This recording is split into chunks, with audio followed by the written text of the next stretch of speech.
If you have 4 minutes remaining before it shuts down, did everyone take the Salado quiz on Canvas? There's 8 folks have not taken it. You got 4 minutes to answer 5 questions. You can get in and answer it if you haven't yet.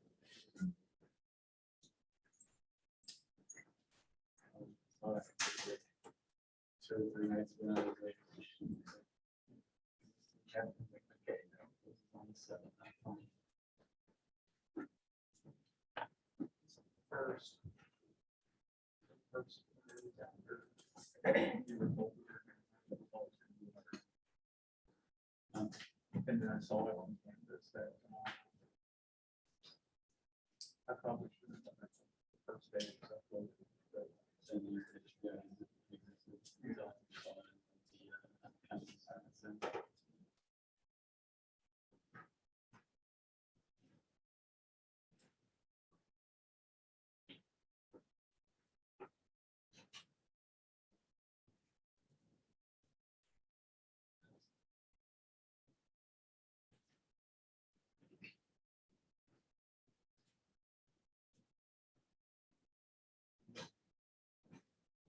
I think recently your population will help at all with CWD. Will it help? Well, so we like to point at the Wisconsin, Illinois case study, both of them. So Wisconsin had a captive cervid facility bring in a positive deer right on the border with Illinois. They detected it 2004 in both states. Both states started to actively manage to decrease populations and densities to try to limit spread. 2008, Wisconsin hunters sued the state of Wisconsin and specifically the DNR because of the game management strategy for CWD. Both states saw spread, but their prevalence rate stayed right about 1%. The governor of Wisconsin, a new governor was elected. He sided with the sportsmen, and they commissioned Dr. Deer, Steve Kroll, to come in and issue a report on how the DNR was handling the situation. Dr. Deer there is not exactly, he has a PhD and is a deer biologist, but he is someone that has views that don't line up with the rest of the community. And basically, he also is a deer farmer and makes the majority of his money selling the deer he has in his captive facilities. He is of the belief that CWD doesn't matter and doesn't negatively affect populations. He sided with the sportsmen. The governor stopped all active management of deer in the state of Wisconsin. So all of the call shooting they were doing to lower densities. And that was about 2010.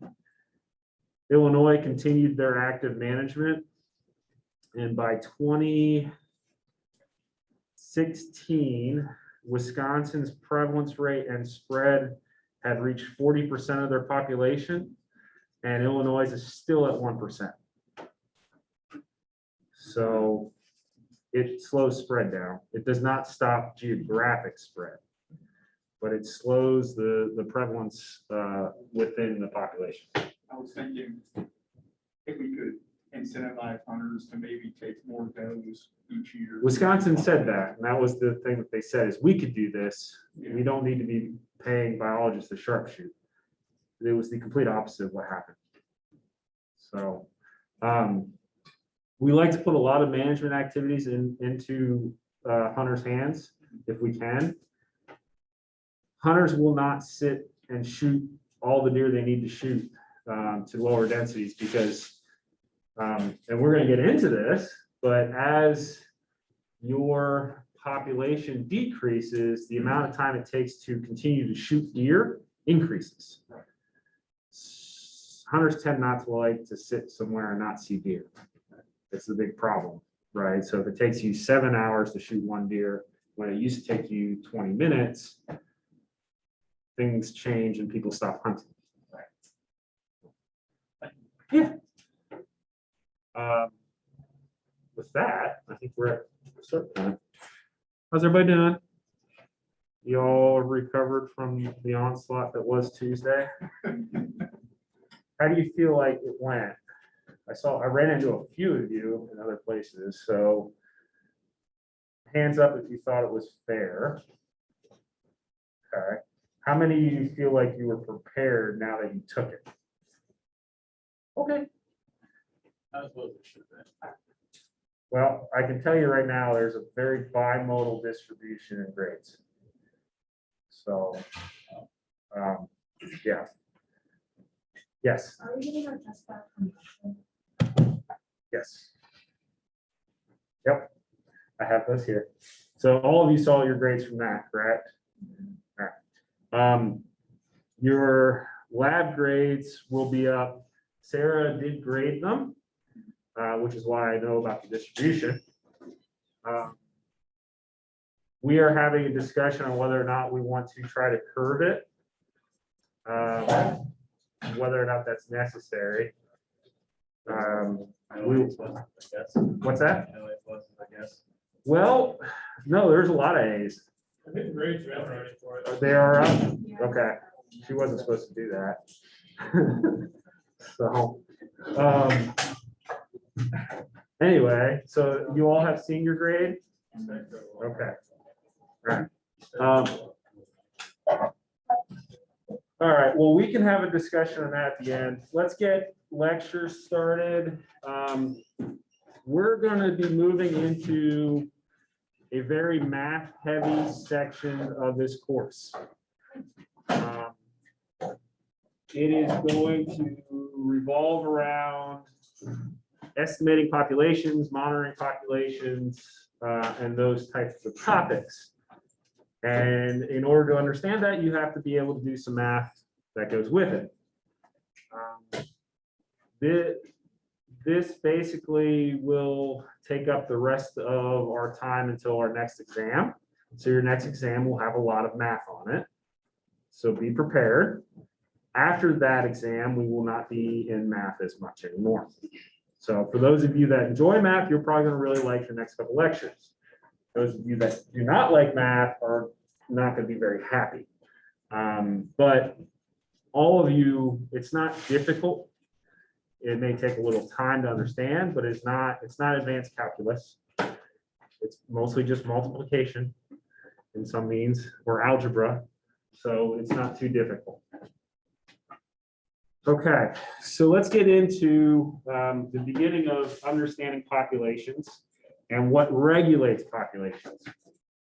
And I have kind of talked about some of these examples before, right? So the Isle Royale, moose and wolf dynamic that goes on.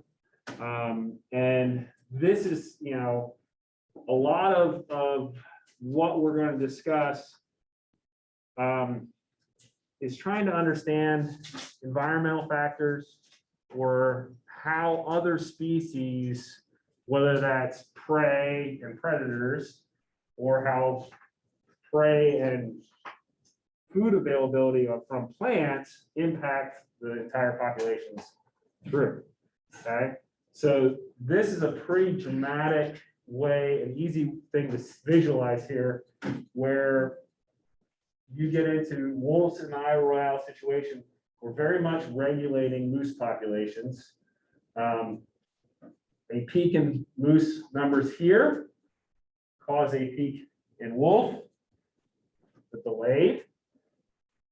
The wolf numbers crashed. As soon as wolf numbers crashed, moose population spiked. All right. There's other things going on in there, so it's not exactly a immediate correlation to only wolf numbers or only moose numbers. but it is a main driving factor for each of those populations. Now, as we get further along, climate change is playing much more role of moose populations than predators. That is directly through snowfall reduction and food availability, but mostly through tick abundance. And the fact that winter ticks can suck a moose calf dry and kill it. So, all right. So when we look at populations and population cycles and patterns of populations, there's several different versions that most species fall into.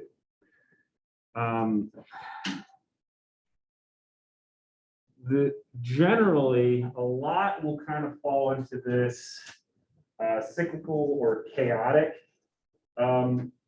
populations. This is a lot more responding to all kinds of different environmental changes that are not as predictable over time. These are usually associated more with predictable either food changes or predation level changes. And this is similar to the cyclical, but these are much more tightly tied over time. And then you get into these kind of eruptive populations that try to take advantage of resources and then crash when they are no longer available. So what kind of species? We have those two types of patterns of growth, right, and reproduction. What were they? That would be an R species. In our species, right? Exactly. Quick reproduction can take advantage of resources, also quick failure. So the way we want to look at this, and the way we generally approach this, is looking at your birth rate and your mortality rate, and whether or not they tend to fluctuate with density. So the density being how many individuals of your own species are present. You can get that and take that a step further and tie in, if it's a prey species, you can look at the predators of that species and take it to another level. But there's three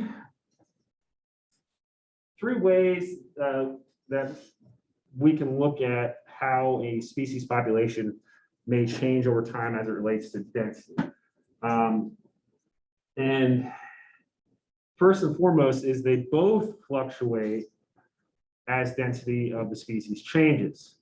And in order to kind of not have these crashes and spikes, if the population density is able to be managed at an equilibrium, then you get this consistent population level over time. That's very hard and almost impossible, but it does exist. And it exists at the point where death rate per individual and birth rate per individual line up. Okay. Now, another way populations, so this occurs in a lot of wildlife species. Some species, despite, we would think that, all animals must fall under this, some don't. Fixed mortality rates, where mortality rate actually doesn't change based on the number of animals that are around, but the birth rate does. Okay. So if that happens, then the equilibrium rate or the equilibrium point in that population falls at the place where those two come together. You notice the trend that is the exact same thing for all of them. And then we also have some species that are the opposite of that, where their birth rate does not change by density. However, their mortality rate does. All those make sense? Yes. What kind of species fall into it? Like, I knew you were going to ask that. A lot of our ungulates, will fall into and most animals fall into this. This one, rodents, not voles, 'cause we're gonna talk about what voles do. But a lot of rodents will tend to just pop out young consistently, no matter what the density is. However, as their density increases, predators tend to find and focus on them when they get to a certain point, so their mortality rate goes up. And this one, man, let's try and think of a good. Several like coyotes would probably be close to this, where, but their food availability would, so this would probably be one where their food availability does not impact their survival as much, because they're usually ample resources. Let me think about that one. I'll come back to it. It's not that common. Maybe some of our marine mammals would probably fall into that, or long-lived marine mammals.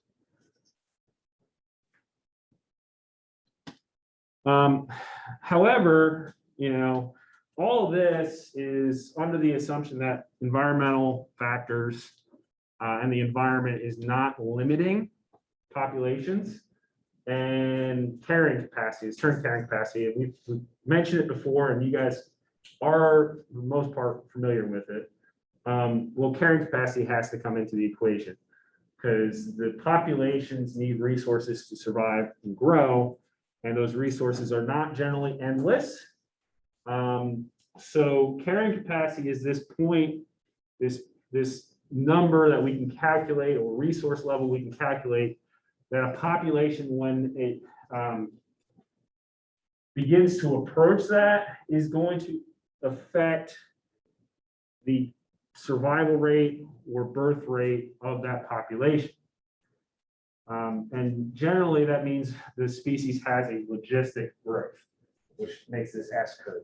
So as you get closer to K, that growth is limited, or death rate increases because of that environmental limitation. So it is as straightforward. The definition of carrying capacity is a maximum number of individuals the environment can support under steady state or equilibrium. Do we tend to have equilibrium in the environment or steady state in the environment for long periods of time? No. No. So K is a number that can change over time and does change over time. And in itself is a challenge to calculate. Now, in a few lectures, we're going to get into the idea that environmental carrying capacity is probably not something we actually want to manage for. There's other carrying capacities, like cultural carrying capacity, that are a much better idea to manage for. Anybody guess what cultural carrying capacity may be? I'll bring up wolves. What do you think the cultural carrying capacity of a wolf population might be, as instead of just the environmental carrying capacity? Be the number of packs in the area and how many wolves that might be out will allow in that pack. So that's kind of a self-limitation of the animal itself. That's a good guess. It's not exactly what that is, though. There's a different term for that we'll get into. The number of individuals that humans are willing to tolerate. Yes. It's the number of individuals that the humans in that area tend to tolerate. And that is also difficult to figure out because you have generally two different viewpoints on the topic, where you have folks that think that wolf numbers should increase to this, or you may have folks that are cattle ranchers that are experiencing losses associated with those wolves. So they want those numbers lower because they want to restrict the problems they're having. Okay. So let's get into some of these examples of how carrying capacity actually plays out in population. And, you know, ideally, logistic growth limits that and they don't ever go over it. Reality is that most species will actually jump over carrying capacity at a certain point and will have to be corrected for. So you get into this damped oscillation, right?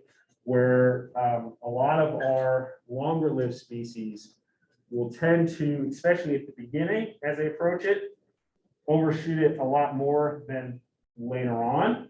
And that's because they're the components that limit the populations tend to have a delay until they kick in. So with deer, it tends to be food, browse available in the landscape. So they overproduce. The juveniles and the fawns from that year don't have enough food to survive a winter, and they starve to death. They overproduce. And eventually they kind of hit an equilibrium. Not really, but they tend to just overshoot this depending on how the environment treats them each year. Other examples, we see this quite a bit. Wildebeest populations, they will tend to kind of get very tight along their curve around K, but others will drastically oscillate. Usually because there's something else at play. Disease is one, harvest can be another one, but it tends to overshoot and come back down. All right. Short-term fluctuations. So these are, you know, mostly these are annual fluctuations. We take a point in time, right? So we can see a lot more short-term fluctuations, whether that's, you know, annual. Generally, we look at these on an annual scale, but these can be even within a reproduction year. So that would be more true with animals that reproduce. What was it? What were the reproduction patterns? You guys remember? Oh, geez. No, there's the, how many? So you have one birth per year, by, and so this is getting on the, away from the one to multiple. Unimodal, bimodal, trimodal. Yes, so this is not unimodal or bimodal. This is generally those that will have multiple litters or multiple nests a year. But you get that. Trimodal, maybe asynchronous. Correct. You get into that ability to have a lot of fluctuations within a single year. But species like quail are one that are infamous. A lot of our game bird species are infamous for having these short-term fluctuations. Some of our game birds, the further north you get, will have long-term cycles. We're going to talk about that in a second. But you will see this even with, remember we talked about the scale quail, bobwhite quail having the environmental limitation that's all based on moisture. So this is very close to each other, similar environmental characteristics, similar predator distributions, habitat, and these two have these widely different cycles. Yeah. So like we talked about last lecture, since we're talking about quail, since they're dependent layers, how is population managed if they're always laying the same amount of eggs? Is it just fledgling survival? Or It's nest survival. nest survival? Yep. So it's nest survival and whether or not, so if nest survival is high, you get these drastic increases. It can also be high where they may be able to re-nest. So if their first nest, early nest is successful, you could get a second nest in a year and also have an extremely high success rate. But this pattern really comes down to the boom bust, right? So it has to be an R species.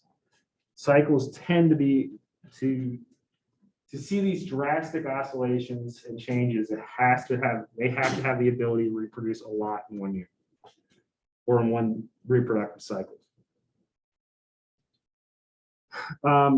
Many species will fall into the opportunistic reproductive cycles and population patterns.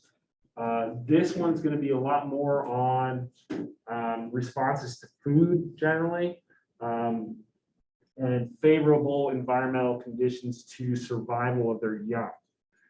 So if they have a lot of food and have a good survival environment for their nest or for their fledglings or young, then you get these very big increases in populations, followed by whatever happens the next year. Tends to, they don't tend to see back-to-back awesome years a lot, so you get a crash.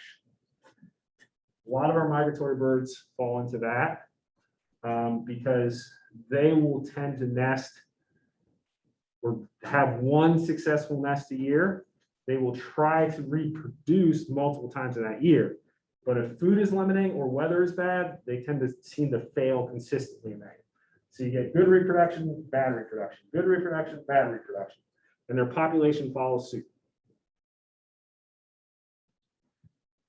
And then to the other extreme, we'll get into these R species that seem to have the ability to do well in most years, right? So consistent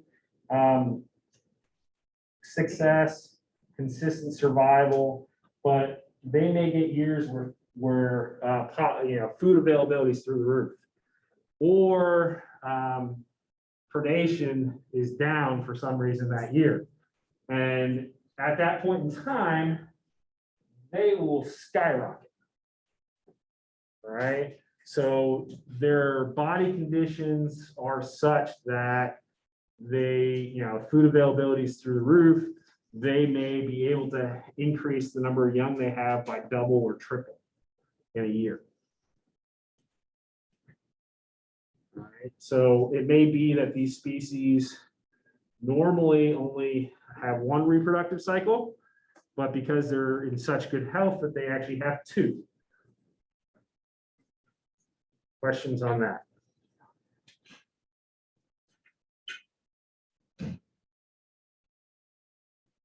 So getting back to your test last here, and one of the questions on the test, is this a index or count? What is this? Looks like an index. That is definitely an index.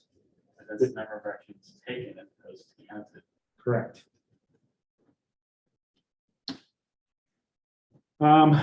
We see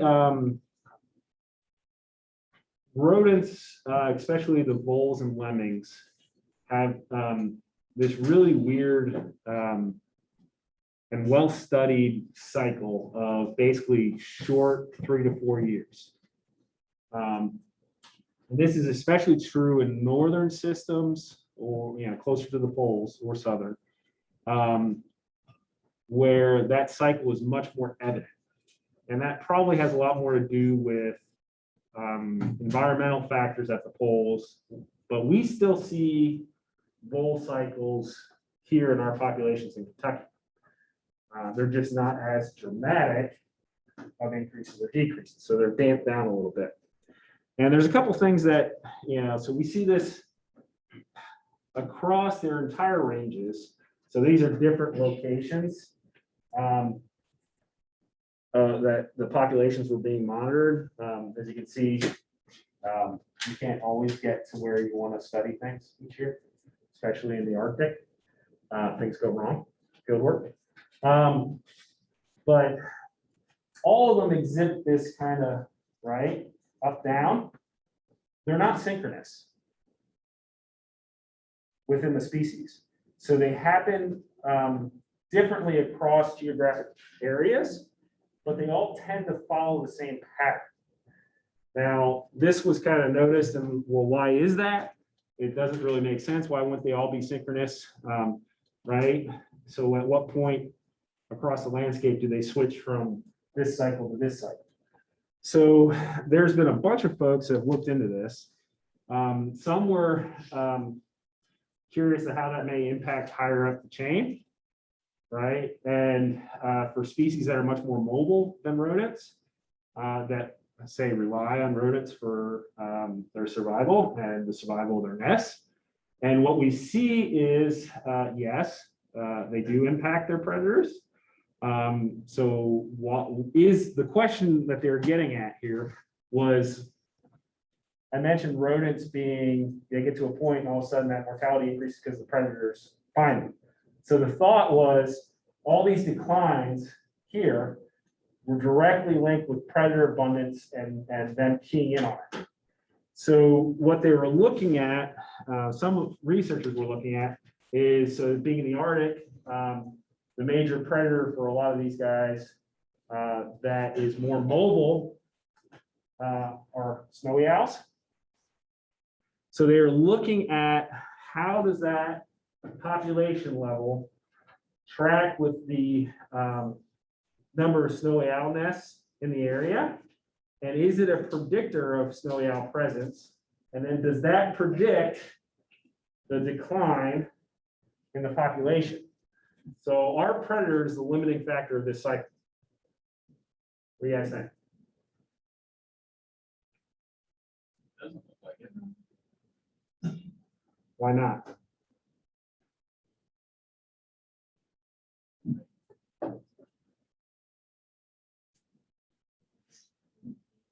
What's that? First, for the snowy owls, yeah, it's their population as well as lemmings. So the way you want to look at this is when the snowy owls are looking for nesting sites, they're trying to figure out how much prey is in an area, right? So they're actually taking in, so like they could do that in a various set of ways. Waterfowl do it. They actually, because of having that, they can see in UV spectrum. They'll actually detect predator urine on the landscape visually, and then choose to nest somewhere else based on the amount of predator urine that's there.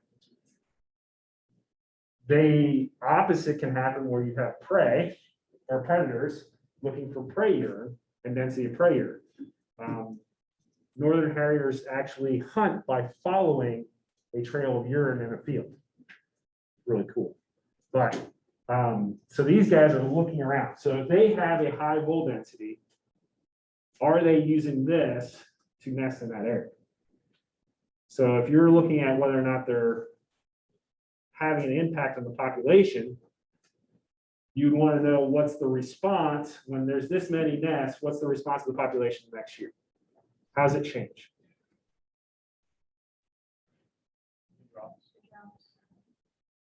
Right? Is there anywhere it doesn't drop?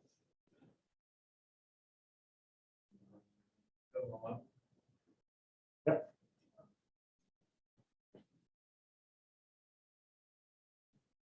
Ecology is not perfect. But it does appear that there is a correlation, right? Between if you have a lot of nests, you tend to have a drop in the population the following year. So these guys definitely, are keying in on the nests to nest in areas when there is a high population. So predators are navigating the landscape, and they seem to be breaking the cycle of increase down. Make sense? Kind of cool. Well, that held true for some places. In other areas, it does not. And when it does not hold true, and when predators are not the limiting factor, we still saw a cycle, that 3 to 4 year cycle. It wasn't as drastic. So they were confused on what could be the limiting factor if it's not just predation. And a couple folks came up with different ideas. The one that gained a lot of traction and a lot of support was this idea that as population increase, the number of interactions between individuals increases, right? We see this with people. The more people around, the more you interact with each other. And we see it with disease spread and everything else. And, but with animals, it would cause either potential combative interactions for mates, defending your young, or food. All of those are stresses on the animal. So that social pressure increases stress. And that stress, the chemicals from stress, can do two things. Can either decrease reproduction or increase mortality, because stressed animals tend to be in worse shape physically, therefore may need to either eat more or be at a higher risk of disease, and so on. Both of these then would result in lower numbers over time, decrease that issue that caused the collapse, right? So there's less individuals around, so there's less stress, and you then cycle back up. Repeat. That make sense?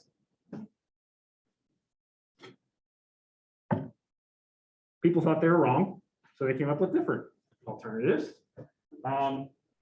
And so like 3,000 papers on voles and vole populations have been published, all trying to figure out what is the major cause. So another hypothesis that had a lot of support from data was this idea, instead of stress, although stress is definitely a part of this, it was much more on the interference component. So food, cover, denning sites, best habitat idea, right? So the more animals you have out there, the less of those features are available. So you get into this interference idea, which is what they pushed in Chitty's hypothesis. And that would cause one of two things. Either you stick around and you are not as healthy and can't reproduce as much. You may die at higher rates because you have to spend more time foraging, you're more vulnerable to predation. Or you say, screw this, I'm out, drop the mic and walk out and leave and try to find a better area. Well, we know based on our population model, this decreases that estimate, right? You almost all got that right, thankfully. And you move into these vacant areas, or you move into worse habitat and try to survive there.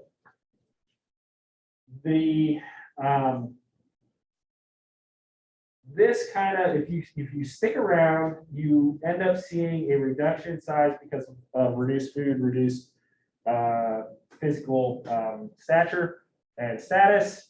So you have less reproduction going on, more mortality, population decreases.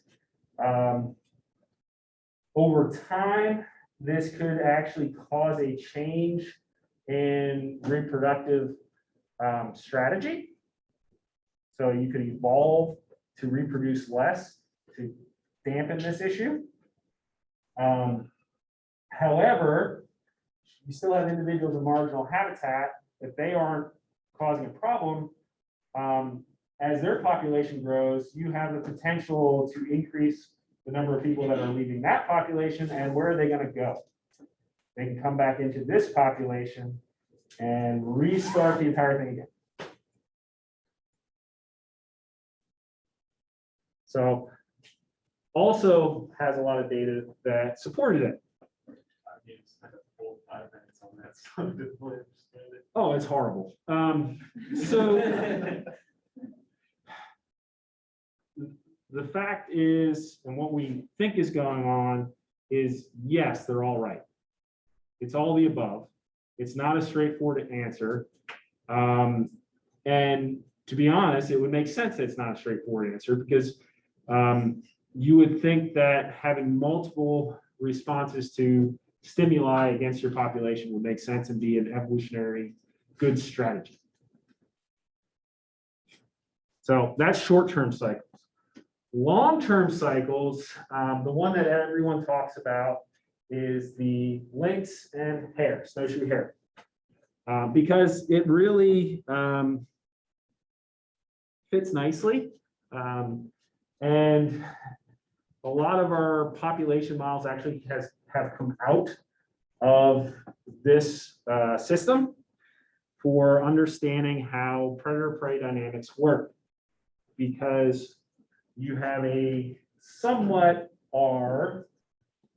definite R population. So these guys are highly responsive to their environment and can reproduce quickly. They are slightly on a delay because they tend to reproduce one time a year. However, they're incredibly efficient at taking advantage of this resource when it's there. So what we see, and here's another index, right? So pelts sold. Whereas they started tracking, when they noticed these cycles, they started tracking the prey item. And they line up very nicely.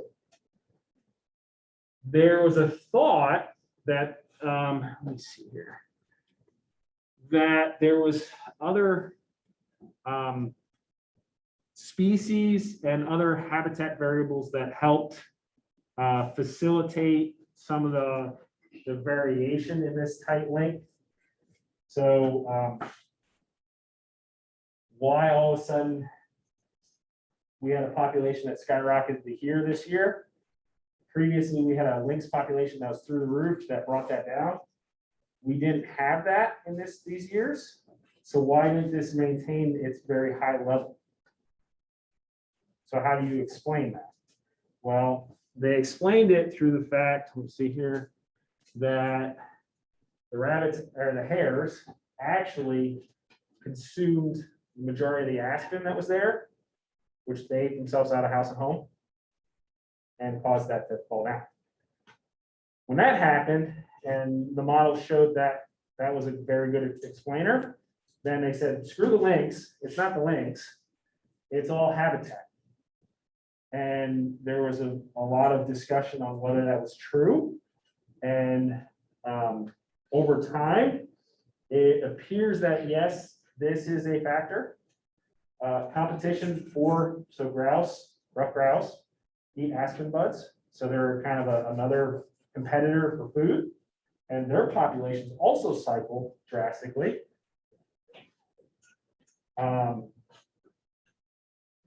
So here's the grouse, I'm sorry. That, you know, cycle on the browse that's available, but they're a little more damp. So they thought it was really food availability with herbivore competition. The most recent findings and thoughts of this system is it really comes down to these two, and these kind of kick in as separate subtle changers of the population in kind of freak years. All right, makes sense? Yes. Can you explain that again, like the hair and aspen? You said, So hair, so where these guys survive, aspen is the major food and cover in that system. okay, So so here's the woody browse, so this is aspen, okay, okay? So as that decreases, because our hair population goes up, Yeah. their population, because they overshoot K, responds, allows the browse to recover. Lynx are playing a role in their population, right? So we see an increase subtly of their population, taking advantage of the hares. The grouse see that decline because they lose their food. okay. And also because they get predated on. But these guys are really, really dietarily tied to the hair. So the lynx were just responding to the hair that's responding to the aspen? Yes, kind of. Kind of, so it was more of a food source? Yes, but what we've seen now over time is these two much more respond to each other Okay, than the aspen. okay, There was a time where they thought this issue right here, they're like, oh, it's not the lynx, because they didn't have the data back here for the hares. It's not the lynx as much as it is the food availability. And now, so this is 2012, so as we continue this forward, it looks like it's still more tied to the links than it is food availability. Okay. Yes. So could that like decrease of lynx pelt just been like hunting that year? Yes. Right? So with index, the assumption that how you count things and what you're using as an index, you need to make sure it stays consistent. So we could easily throw the price of lynx pelts on here to see if that would alter the lynx numbers more than the hare populations. And it didn't. But it would be one thing you'd be concerned about. All right. So we're going to cycle back to the idea that dispersal leaving is a good idea when you're stressed, and how that stress actually plays out over time within the actual body of an animal. So we kind of talked a little bit about the multiple stressors that can exist, right? Food, competition for mates, competitions for breeding space, all of those add problems to your survival. And animals are quite aware of it. You all experience stress as we just went through 2 weeks of everyone having tests in every one of their classes, right? That increases your stress levels. You have very similar responses internally to those kind of stresses as animals do when they aren't eating as much. So there's both this concern of the immediate response of you to a stress or an animal to a stress. But if that stress continues over time, like food availability and starvation, there's chronic issues and how your body handles those chronic issues. Immediate stress, so I'm about to get eaten by a predator, causes that fight or flight response and alarm reaction, and you can go into either shock or you actually survive, or you adapt and you develop resistance to it. Most animals with predator prey develop resistance to those fight or flight as long as it's not too chronic. The chronic stuff, like food availability, will eventually get down and affects a lot of other things physiologically that lead to exhaustion. When you have exhaustion, you increase your ability to have issues with parasites, infection, you get into malnutrition if it's a food concern, and all those will lead to death. Make sense? Yes. So when we're calculating deer populations each year, do we take into account deer who died from shock, say, like, or is it even a concern for like, This doesn't happen very it often. doesn't happen? No, not that often. Generally, right, so predator prey response, we wouldn't be like, they died from shock. They died from predation. Right. So that's how that's kind of counted for. Whether or not the predator catches them immediately or runs them to death and then they stop being able to function, doesn't matter. The predator still got them. Right? So,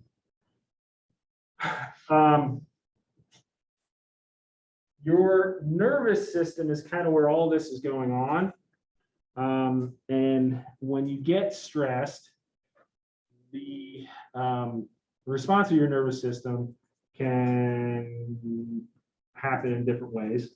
And so you have parasympathetic and sympathetic stimuli, and each of those have a different response. All right.